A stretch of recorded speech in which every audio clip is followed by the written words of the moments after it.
obrigado a todos aqui presentes. Que honra, que orgulho. Começamos agora a nossa jornada pela Bahia, direto de Salvador.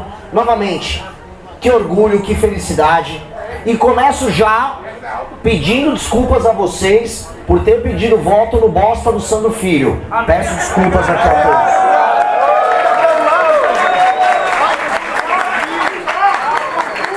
Carro-barco, hein? Carro-barco. Ele e os traidores que eram do movimento que ficaram lá com o carguinho. Bando de vagabundo, e é vagabundo também, gosta disso aqui. Meus amigos, boa noite a todos.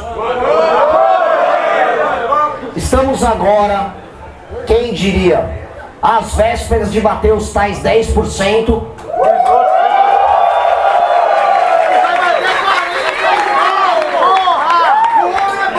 Que vão garantir que nós estejamos em condições reais de lutar para ir para o segundo turno. Porque eu vou para o segundo turno. Eu não. Vamos parar de falar em primeira pessoa. Nós vamos ao segundo turno, gente. Nós vamos ao segundo turno porque há nitidamente um desejo, uma vontade da nossa geração de fazer algo novo, de não errar como erraram antes com aquele maldito Bolsonaro, de não abraçar o erro, de não abraçar a fraqueza, de tentar fazer o certo o tempo todo, de tentar ser o mais inteligente, o mais capacitado, o mais trabalhador, o mais esforçado. Isso não sou eu, isso é a nossa geração, isso é a energia que nós queremos colocar. É a vontade de tentar ser o melhor o tempo todo. Nós vamos conseguir fazer isso. Está no nosso DNA. Nós montamos o partido e negaram nossa existência. Nós montamos o partido e disseram, vamos fazer uma figuração na eleição. Lembro de uma das primeiras reuniões que eu fui fazer no tal mercado financeiro. Fui me apresentar, já estou forte nas redes, tal, tinha 1%. Aí a única pergunta, tá, e você vai apoiar o Tarcísio, certo? Falei, meu amigo, você nem Tarcísio será candidato, e nem que eu precisasse ir ao inferno eu vou apoiar um covarde como Tarcísio.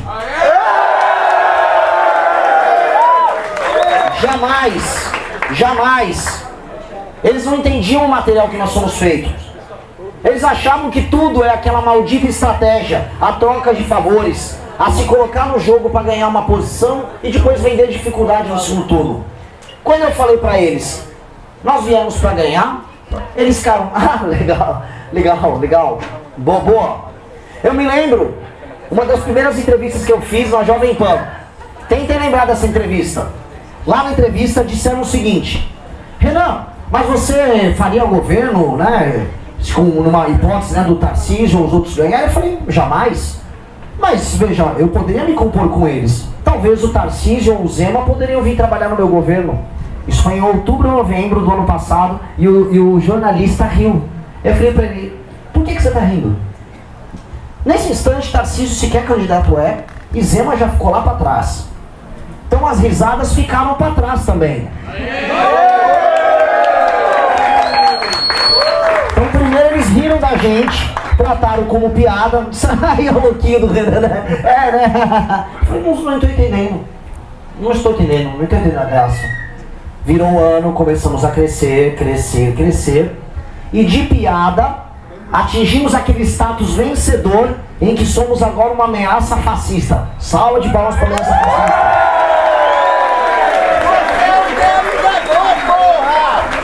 Veja, ontem eu fui num evento gigantesco da Esfera. A Esfera é um grupo empresarial. Conheci eles, tinham grandes empresários nacionais. Discursei, gostaram muito, desci, fui fazer uma coletiva de imprensa e começou a aparecer agora os jornalistas, no geral são jornalistas mulheres, que estão muito preocupadas com duas coisas. O avanço dos Red Pills, e eu não sei porque eu não sou Red Pill. Eu não sou Red Pill. O meu grupo é conhecido assim, por histórias heterossexuais, de pessoas que têm uma vida ativa, que não é exatamente o caso dos Red Pills, então não é o nosso caso. E também estão preocupados com o avanço do fascismo. O que eu fiquei em tanto quanto confuso, né? E aí, a partir do momento que você começa a ser chamado de fascista por jornalistas de extrema esquerda, é que a vitória está escrita.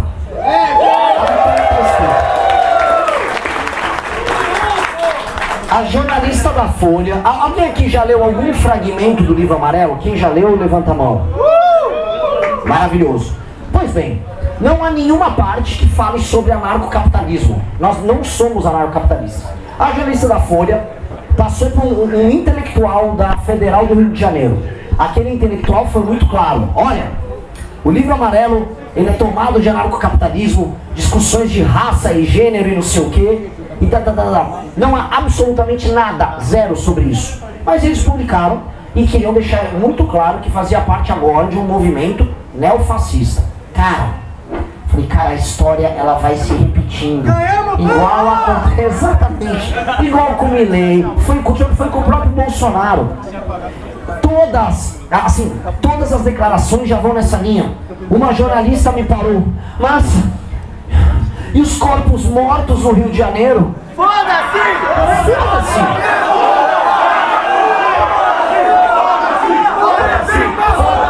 Foda-se! Foda-se! Foda-se! Foda-se! Foda-se! Foda-se! Foda-se! Foda-se! Foda-se! Foda-se! Eles não entenderam.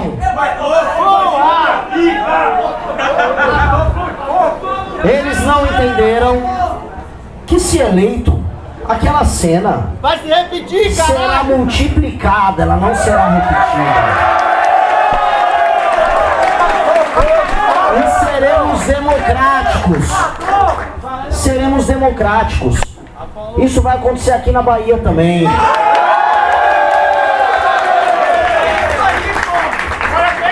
Bonde dos malucos será o bonde dos enterrados.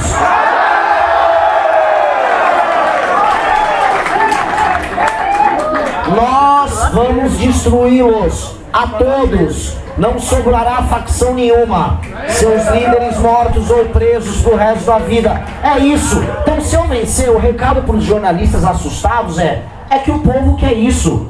As pessoas querem isso. As pessoas não querem pacificar com quem leva terror para elas. Hoje eu fui gravar um vídeo justamente no local em que mataram aqueles 3 trabalhadores que eram instaladores de internet. Eles foram instalar a internet no local, o pessoal do bonde dos malucos passou fogo neles e largou o corpo deles no chão para que todo mundo visse como eles são poderosos. Foi torturado, viu? Houve tortura.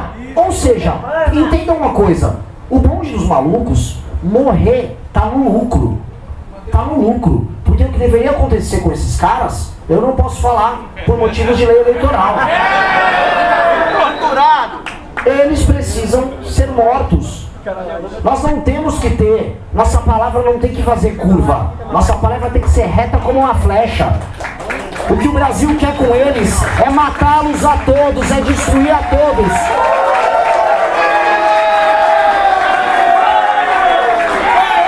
E que mostrem aqui na câmera, por favor, aqui que estamos na população de Salvador, a cidade no Brasil com maior composição africana, porque nós temos homens brancos, mulheres brancas, homens pardos, mulheres pardas, homens negros, mulheres negras, todos querem a mesma coisa. Ninguém aqui quer passar pano pra vagabundo. Por que eu digo isso? Porque o jornalista tá tarado pra dizer, eu quero o genocídio do menino negro da primeira. Não, eu quero o genocídio de bandido. Se bandido for branco, vai morrer do mesmo jeito.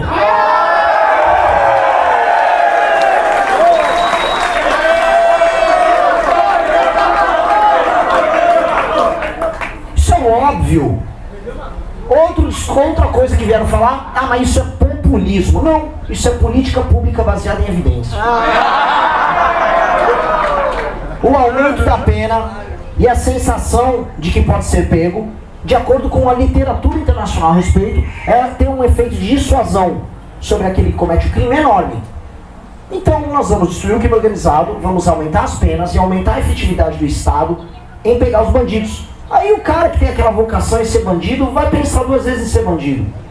E vai ser um jogo, vai ser assim de agora em diante. E nós precisamos trazer aí ordem. E é isso que eu vou falar agora, não só sobre a Bahia, mas primeiro sobre Salvador. Sobre a triste cidade de Salvador. Eu já falei algumas vezes, a Bahia é um lugar que, de acordo com a propaganda nacional, foi condenado a ser feliz. Permanentemente você tem que estar feliz com a batida do tambor do tum. Vocês estão sempre condenados a serem felizes. E isso tem um preço. Porque cria uma caricatura do que é o baiano, de que vocês têm que viver o festeiro, aquela alegria, aquela energia. E aí parece que permanentemente Você tem que aceitar uma subcultura de pobreza e baixa produtividade. Industrializada. Não só desindustrializada, porque vocês nem sequer se industrializaram. Vocês não chegaram ao ponto de se industrializar. A situação daqui é uma situação de precariedade, uma sociedade de serviços que paga mal as pessoas porque as pessoas são pobres, porque a qualificação da mão de obra é baixa e uma altíssima dependência do governo. Em números absolutos, mesmo com a população muito, mas muito menor, Bahia tem mais gente no Bolsa Família do que o estado como São Paulo, que tem uma população muitas vezes maior do que a da Bahia. O segundo maior semestre do Brasil. Gigantesco. E o que isso quer dizer? Eu falei isso no Maranhão. Estado que é pobre, mas tem ICMS alto, é estado que foi construído, a construção institucional dele foi feita para que não haja atividade produtiva, que ele viva de mamar o Pacto Federativo, para que as classes políticas locais permaneçam no poder. Porque se não tem atividade econômica, quem manda e entrega o dinheiro para que a pessoa sobreviva é o político. É um regime de servidão. E é o regime que vocês vivem. Vocês vivem um regime semi-feudal, de servidão, com semi-escravidão da população mais pobre. O capitalismo não chegou para vocês, a modernidade não chegou para vocês. Vocês estão num regime ainda do século XIX. A Bahia... E eu digo mais... Somos obrigados a ir para outro estado. Exatamente, eu vou chegar aí, ó. Calma aí. Vocês tinham um dos piores coronelismos do Brasil. O coronelismo famoso. Vocês conseguiram mesclar o coronelismo com o petismo. O petismo conseguiu ferrar aqui, fazendo uma mistura perfeita da pior doutrina de esquerda que veio do sul-sudeste do Brasil com o coronelismo mais atrasado do nordeste do Brasil. E aí vocês ficaram reféns disso, porque agora vocês têm coronéis socialistas. Vocês conseguiram uma mistura única e vocês estão reféns desses caras. E o que está acontecendo com as pessoas daqui? Estão indo embora. A população de Salvador está indo embora e a população da Bahia está indo embora. Vocês estão abandonando isso. E ainda assim eles permanecem vencendo. Porque se nós rodarmos as cidades pequenas do interior da Bahia, as pessoas dependentes continuam votando. E o pior não é apenas votar, é votar e defender, dançar músicas do olha meu prefeito, olha meu governador. Eu vou começar a rodar o estado, dessa vez falando disso, mas depois vou rolar o interiorzão. E vejam o que é mais desesperador. Aí é os setores produtivos. O agroprodutivo é sabotado permanentemente pelo governo local e também pelo governo federal. O que a Bahia ganhou em 20 anos de PT?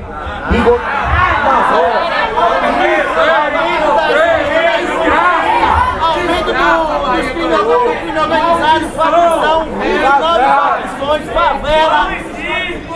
É aqui que o safado do Lula foi eleito, não será mais. Qualidade de vida de todas as Ó, isso virou, juro pra vocês, tá virando terapia de grupo. Eu tô falando sério, é legal o riso prestar atenção e filmar a galera, porque é o evento que as pessoas estão mais participando com raiva. E eis o ponto.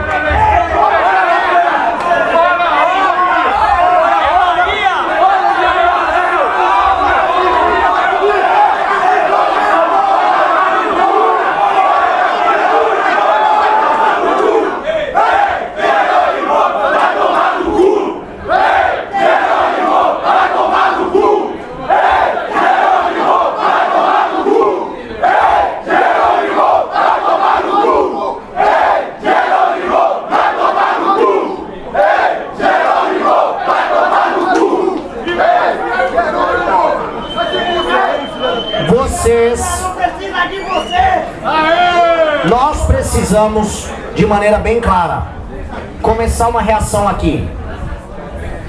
Eu sei, e as pesquisas estão mostrando isso já nos outros estados do Nordeste, onde nós rodamos, nós começamos a tirar eleitor até do Lula. E nós vamos começar a fazer isso na Bahia.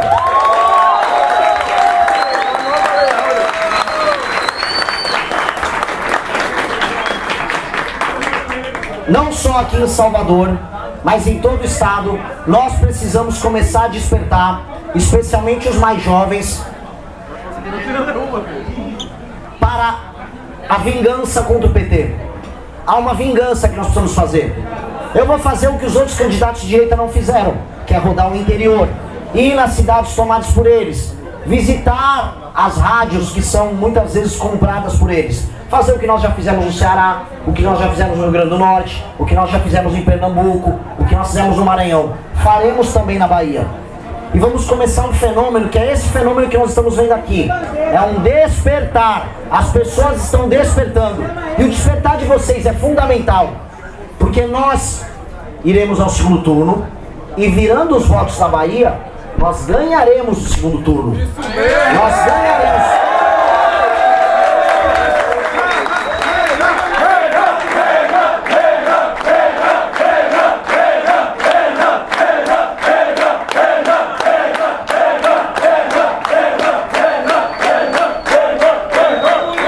Eu falo de maneira muito séria.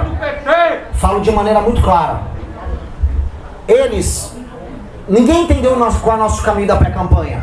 Eu comecei a rodar o Nordeste antes, que é ir na casa deles, o lugar onde eles achavam que era estoque de votos, que é assim que o PT chama o Nordeste. É o nosso estoque de votos, nosso depósito de votos. Ele trata vocês como um depósito de gente, um depósito eleitoral, que eles jogam umas migalhas, uma graninha. Uma parte da população gosta e aceita, e isso é real. E há uma parte da população aqui da Bahia que nós temos que entender. Não há muito o que se fazer. Eles vão querer ficar na mentira e na ignorância para sempre. Só que nós não precisamos ficar presos a eles. Nós vamos exportar os mais jovens, os mais inteligentes, os mais produtivos e os mais capazes. Ao fazer isso, nós dividiremos os estados que eles chamam de depósito, de estoque de votos. E aí, somados com os votos que nós temos ao redor do Brasil, nós vamos vencer. Então eu plantei, nessas viagens, estou plantando agora na Bahia, não a vitória do primeiro turno, mas a vitória no segundo turno.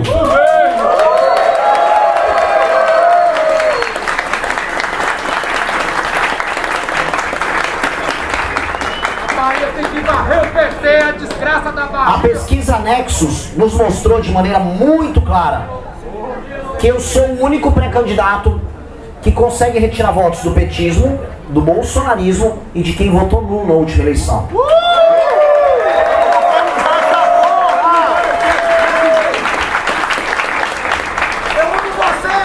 E nós só fazemos isso porque em todos os lugares nós falamos a verdade para as pessoas. E é muito simples. Nós falamos a verdade machuca para muitas pessoas, para outras ela liberta. A verdade machuca, mas a verdade liberta. Eu venho tomando bronca, inclusive do meu time, por falar, ir nos eventos, como eu fui no evento da Esfera, ou ir em televisão e falar a nossa agenda econômica e falar, eu quero falar primeiro de tudo o que é impopular. Falar que eu vou tirar as mamatas do judiciário, falar que eu vou pra cima do STF, falar que eu vou tirar a renúncia fiscal de grande empresa é fácil, todos falam. Falar que vai precisar fazer outra reforma da Previdência, eles não falam, eu falo. E ao falar isso, novamente, por mais que machuque o coração de alguns, eu liberto a todos. Porque eu não trato o eleitor como idiota e eu tiro o véu de ignorância por trás das eleições. São eleições que precisam que as pessoas fiquem ignorantes. Entendam uma coisa, quando eu for para Manaus, eu vou precisar explicar para a população de lá que a Zona Franca como existe não pode continuar. Quando eu for rodar a região sul, eu vou explicar que eles gastaram o tempo deles elegendo um monte de idiota do bolsonarismo e aqueles caras ficaram levando o voto deles e vou te fazer eles terem infraestrutura. Quando eu for para o meu estado de São Paulo, eu vou ter que explicar que eleger Érica Hilton e Carla Zambelli não tem nenhuma utilidade e São Paulo exportou o PCC para o resto do Brasil.